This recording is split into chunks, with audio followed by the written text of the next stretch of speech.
So at this time, many people get caught in the kind of trap of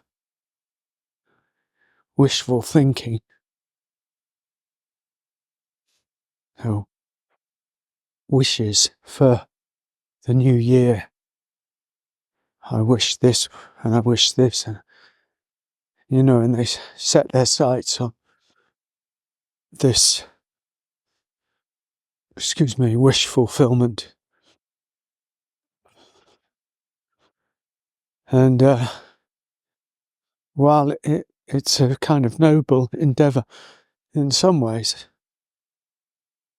most of the issues for people are rooted in the past, because it's the past that's created the beliefs that are carried into the future.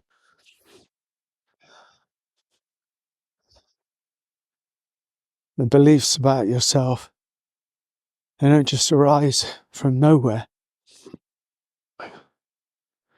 They've been forged, carved, inherited, built, conditioned from the past.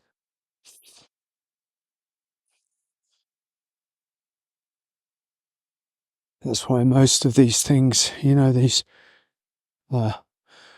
wishing ideas in the future, I'm going to do this and I'm going to do that, and I'm going to give up this and I'm going to get this, and they don't work because they don't actually touch the root of the beliefs.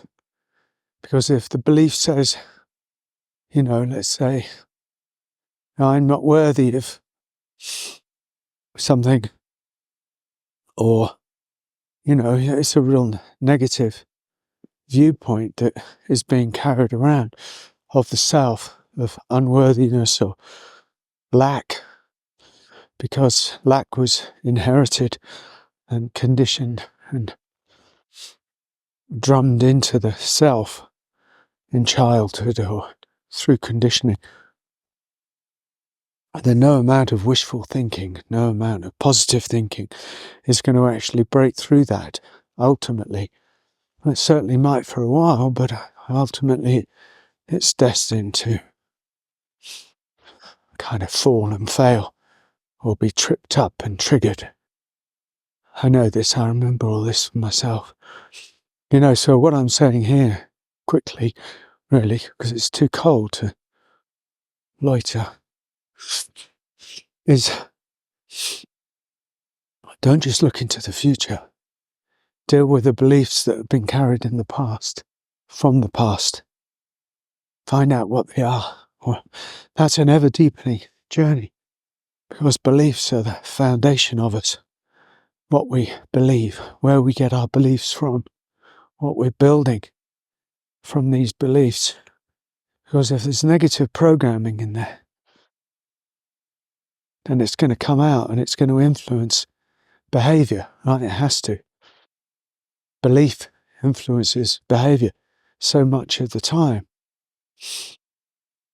So a lot of these beliefs need to be rooted out and exposed to awareness, exposed to the light of awareness. And that's a task. That's an interesting and ongoing task. I'm